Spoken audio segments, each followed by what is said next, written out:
마태복음 9장 말씀입니다. 신약성경 13면입니다. 마태복음 9장 35절부터 38절까지 저와 성도님들 한 절씩 번갈아 가며 읽겠습니다. 예수께서 모든 도시와 마을에 두루 다니사 그들의 회당에서 가르치시며 천국 복음을 전파하시며 모든 병과 모든 약한 것을 고치시니라. 우리를 보시고 불쌍히 여기시니 이는 그들이 목자 없는 양과 같이 고생하며 기진함이라. 이에 제자들에게 이르시되 추수할 것은 많되 일꾼이 적으니 그러므로 추수하는 주인에게 청하여 추수할 일꾼들을 보내주소서 하라 하시니라. 아멘. 어릴 때 너는 꿈이 뭐냐? 이런 질문을 혹시 받아보셨습니까? 요즘도 우리가 조카들을 명절 때 만나면 꿈 뭐냐? 이런 거 물어보기도 하는데요. 교회에서는 꿈 대신에 비전이라는 말을 사용합니다. 성경에서 꿈이라 하면 요셉의 꿈 이야기가 제일 먼저 떠오릅니다. 요셉은 해와 달과 11별이 자기에게 절하는 꿈을 꾸었습니다. 근데 그 꿈으로 인해 노예로 애굽까지 팔려가서 노예살이, 감옥살이를 했습니다. 꿈이 이루어진 게 아니라 꿈이 깨지는 것 같은 삶을 살았습니다. 그러나 결국 애굽의 총리가 되었고 총리가 된 자신 앞에 무릎을 꿇은 형들에게 형들이 나를 이곳에 보낸 것이 아니라 형들의 생명을 구원하시기 위해 하나님께서 나를 먼저 이곳에 보내셨다고 말했습니다. 요셉이 꾼 꿈은 자기의 꿈이 아니라 하나님의 목적을 이룬 바로 하나님의 비전이었습니다. 꿈은 내가 꾸는 것이지만 비전은 하나님께서 주시는 겁니다. 꿈은 내 장래의 희망이지만 비전은 내 인생의 목적을 발견하는 것입니다. 우리 교회의 비전이 무엇인지 아십니까? 우리 교회의 비전은 사람을 살리고 키우고 고치는 교회가 되는 것입니다. 하나님께서 우리 교회에 주신 이 비전은 우리 교회의 존재 목적과 사역의 목적입니다. 우리 교회의 being과 doing의 목적입니다. 얼마나 많은 사람이 모이느냐가 교회의 비전이 아닙니다. 얼마나 교회가 커지느냐가 교회의 비전이 결코 될 수 없습니다. 교회의 존재 목적과 교회 사는 모든 사역의 목적은 사람을 살리고 키우고 고치는 일이어야 합니다. 이건 저의 꿈이 아니라 요셉의 꿈이 하나님께서 주신 비전이듯이 우리 교회의 비전도 하나님께서 주신 비전입니다. 성경에는 교회를 예수님의 몸으로 비유합니다. 교회가 예수님의 몸이라는 뜻은 몸에는 팔과 다리, 지체가 있듯이 우리 모든 성도들이 한 지체가 되어서 서로 아끼고 사랑해야 된다는 의미도 있지만 그 몸에는 머리가 있습니다. 우리 교회가 예수님의 몸이라면 그 몸의 머리는 예수님입니다. 예수님의 몸으로서 교회는 머리 되신 예수님의 뜻을 따라 그 뜻을 행한다는 의미입니다.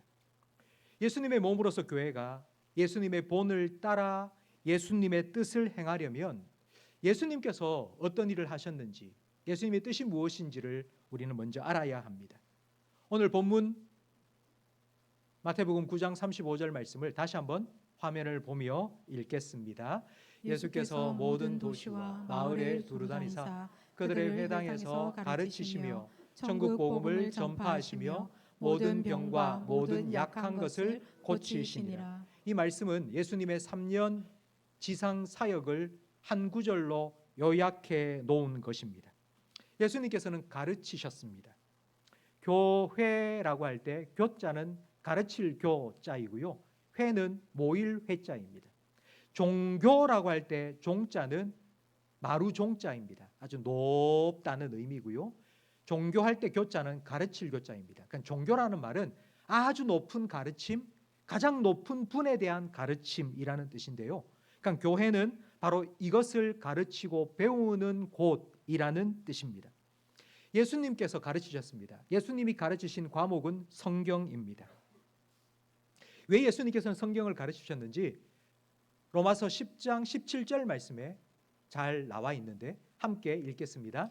그러므로 믿음은 듣는 데서 생기고 듣는 것은 그리스도의 말씀에서 비롯됩니다. 믿음의 반대는 불신인데 불신보다 더 위험한 것이 맹신입니다. 맹신은 눈을 감고 믿는다는 뜻입니다. 그러니까 문을 감고 믿는다는 말은 성경을 덮어놓고 믿는다는 뜻입니다. 성경을 덮어놓고 믿으면 내가 하나님을 믿고 있다고 생각되지만 그건 하나님이 아니라 내가 만든 신일 수 있습니다. 우리가 성경을 읽어야지 하나님이 어떤 분인지를 알고 그 하나님을 바로 믿을 수 있습니다. 그래서 믿음은 들음에서 나고 들음은 말씀에서 비롯됩니다.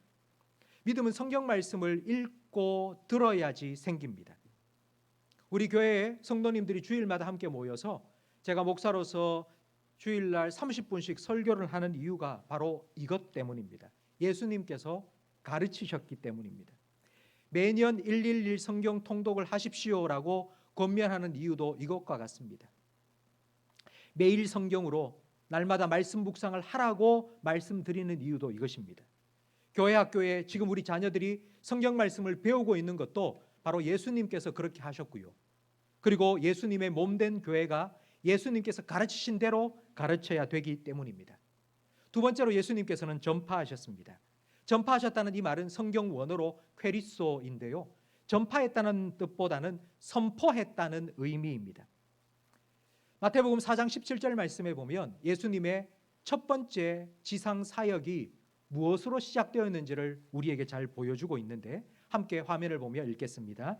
이때부터 예수께서 비로소 전파하여 이르시되 회개하라 천국이 가까이 왔느니라 하시더라.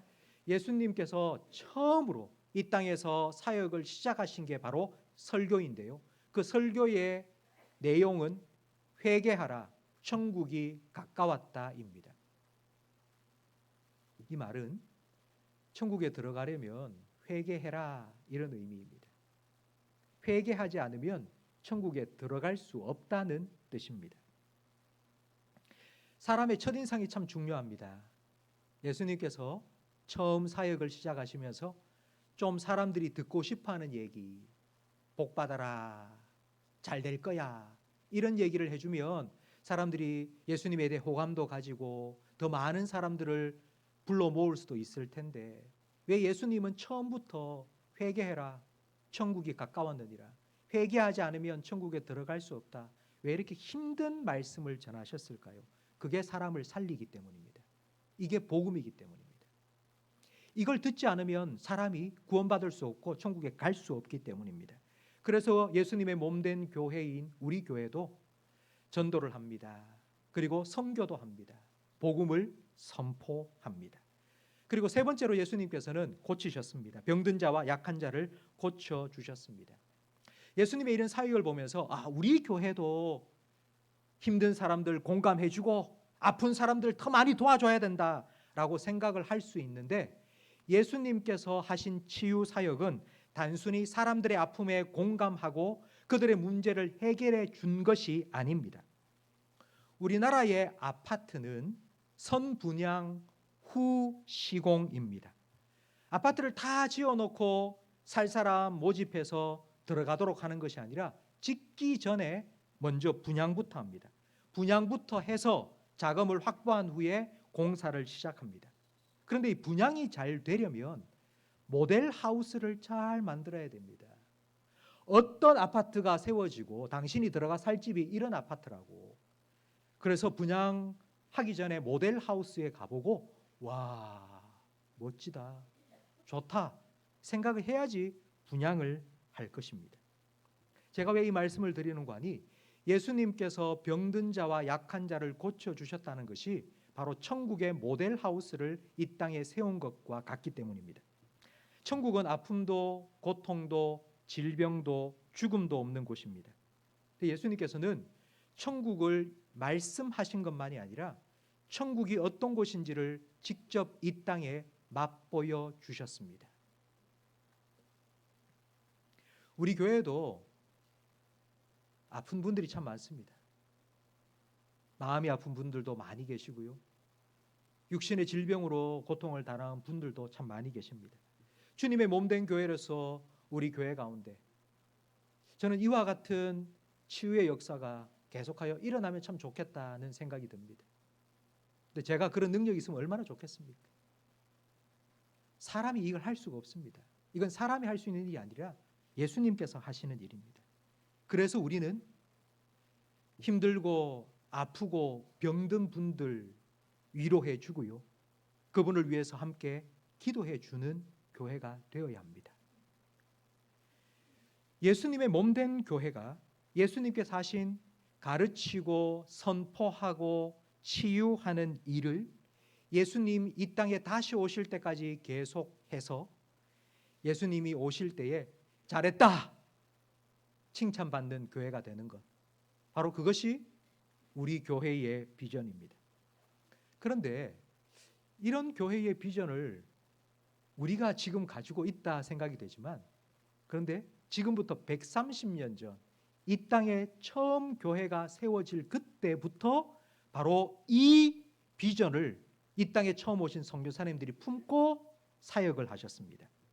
선교사님들께서 하신 사역을 이 대구 땅에서 선교사님들이 함께 모여 사역을 할 때 그 사역의 방향이 있었는데요. 그게 바로 3사 사역입니다. 혹시 3사 사역이라는 말을 들어보셨습니까? 3사 할 때 사자가 무슨 사자냐면요, 세 가지의 사자인데요. 목사, 의사, 교사, 요 세 사자를 가진 사람들이 함께 모여서 선교 사역을 해야 된다는 뜻입니다. 선교사님들이 서울과 부산 말고 그 다음 많이 모인 곳이 바로 대구입니다. 근데 왜 대구를 선교사님들이 타겟으로 삼았느냐 하면요, 조선 3대 왕인 태종 때에 태종은 왕이 되고 조선 전국을 8도로 나누었습니다. 그리고 그 각 도에 관찰사를 파견했습니다. 관찰사는 지금의 도지사와 같은데 행정과 군사와 사법을 총괄하는 관리입니다. 근데 이 경상도에 관찰사를 파견한 지역이 어디냐면 바로 대구입니다. 그래서 이 대구 중앙로에 가면요, 공원이 하나 있죠. 경상감영공원. 경상감영이 관찰사가 행정과 사법과 군사 일을 했던 관청입니다. 그래서 이 대구가 경상도의 중심지였기 때문에 선교사님들이 대구를 거점으로 삼고 경상도 일대 복음화를 위해서 함께 사역을 한 것입니다.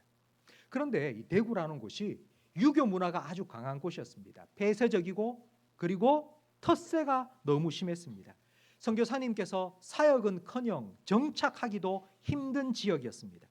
그래서 이 힘든 지역에서 사역을 어떻게 해나갈까 고민을 하면서 성경 말씀 속에서 답을 찾기 시작했는데 바로 오늘 본문 말씀입니다.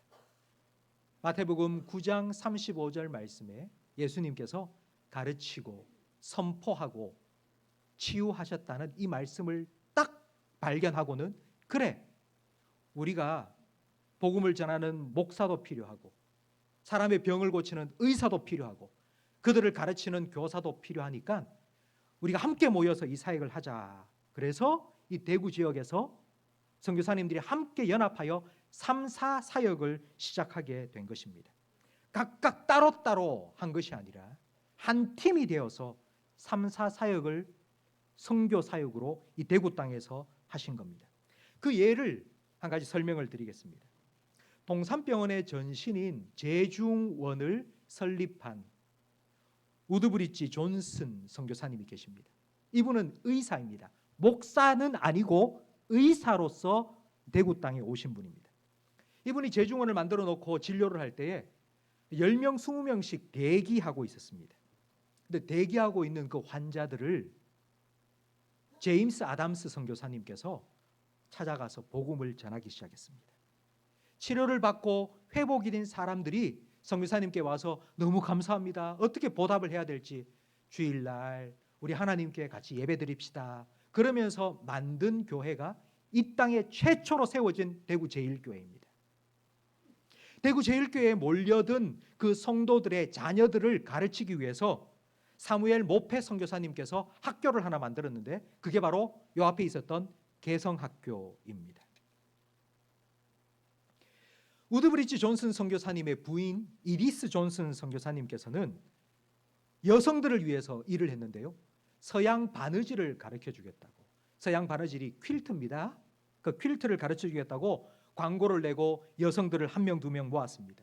호기심을 가진 여성들이 모여서 바느질을 하는데 바느질이 30분, 40분 만에 되겠습니까? 1시간, 2시간 앉아서 해야 되잖아요.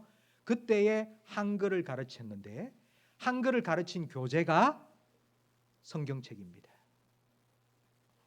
그렇게 여성이 1명, 2명 모이기 시작해서 학교가 되었는데 바로 그 여성 학교가 옆에 있는 신명학교입니다.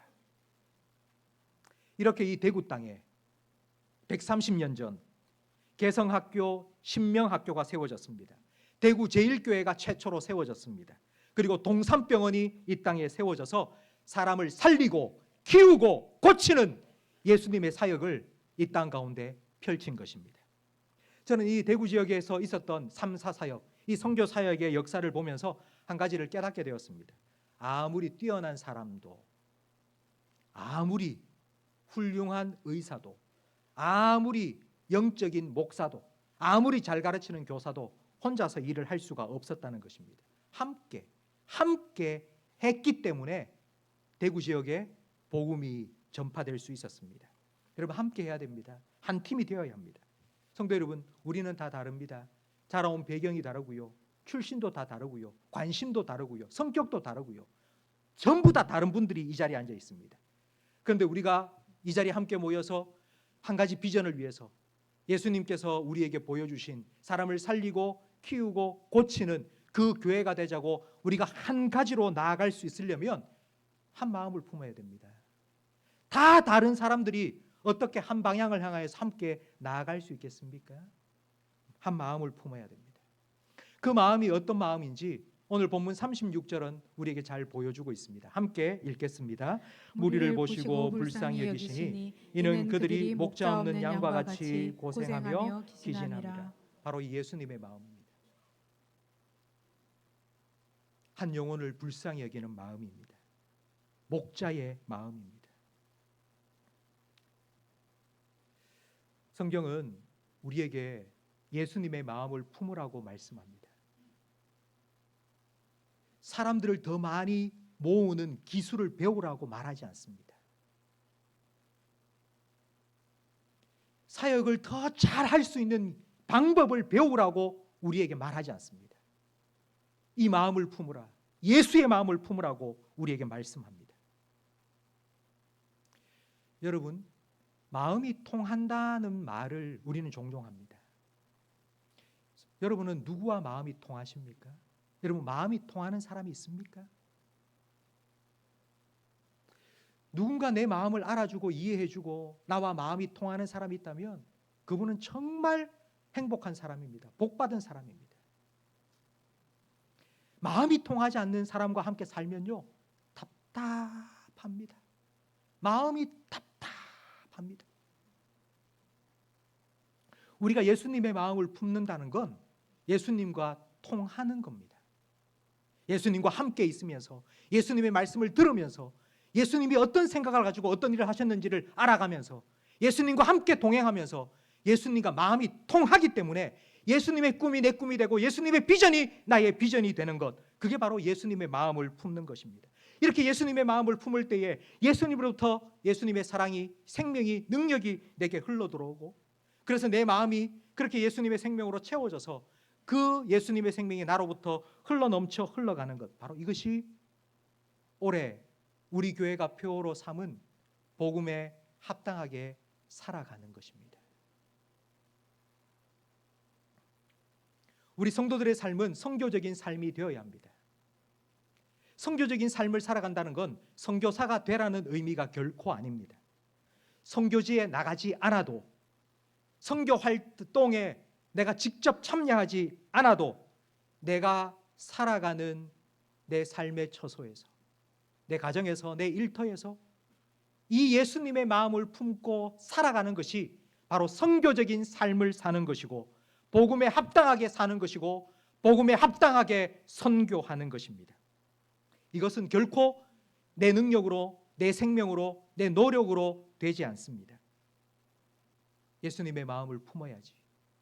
예수님과 마음이 통해야지. 예수님께로부터 그 마음이 흘러 들어와야지 우리는 그렇게 살아갈 수 있습니다. 먼저 내 안에 예수의 생명이 채워져야 됩니다. 채워져야지 흘러 넘치고요. 흘러 넘쳐야지 흘러갑니다. 가뭄으로 저수지가 바짝 마르면 그 밑에 있는 농가 밭도 쩍쩍 갈라집니다. 먼저 내가 채워져야지 나를 통하여 흘러 넘치고 그리고 흘러갑니다. 성도 여러분, 이번 한 주간 여러분이 살아가면서 여러분이 만나는 사람들을 한번 돌아보십시오. 혹시 여러분과 함께 살아가고 있는 이번 한 주간 여러분 주변에 있는 사람들 중에 혹시 내 기도가 필요한 사람이 있나? 부족하지만 내 작은 격려 한마디가 필요한 사람이 있나? 정말 얼마 되진 않지만 내 이 작은 도움이 혹시 필요한 사람이 있나? 여러분 한번 돌아보시기 바랍니다.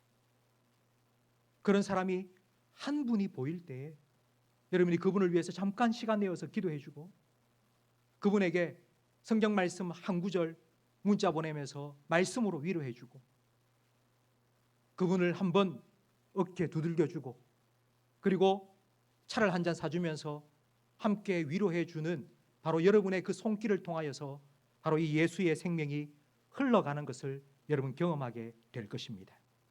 성도 여러분, 우리가 이렇게 살아가는 것이 우리에게 축복입니다. 우리를 통하여서 그 예수의 생명이 흘러간다는 건 먼저 내게 그 생명이 채워져야 됩니다. 그래야지 나를 통로로 삼아서 그 생명이 흘러가기 때문입니다. 내가 먼저 그 예수의 생명을 충만하게 경험하고 그 생명을 흘려보내서 나도 살고 남도 살리는 이 놀라운 축복을 누리며 살아가시기를 예수님의 이름으로 축원합니다.